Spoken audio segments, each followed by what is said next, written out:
Hi, my name's Lee Rickwood and I'm 63, going on 64.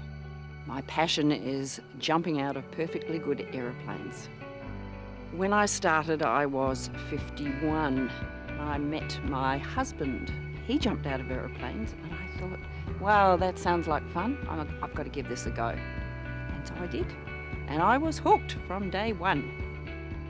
Fear is very healthy. I think in skydiving, if you're not afraid, that's when you're in the danger zone, if you become too complacent. But once that door's open and you're out in that big blue sky, all fear just goes. And it's just freedom.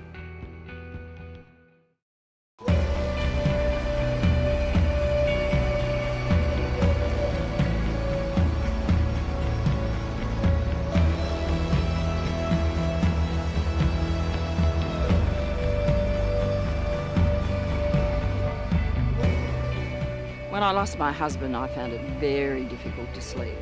Nature's Own Complete Sleep Advanced helps me to fall asleep, stay asleep, and wake up refreshed.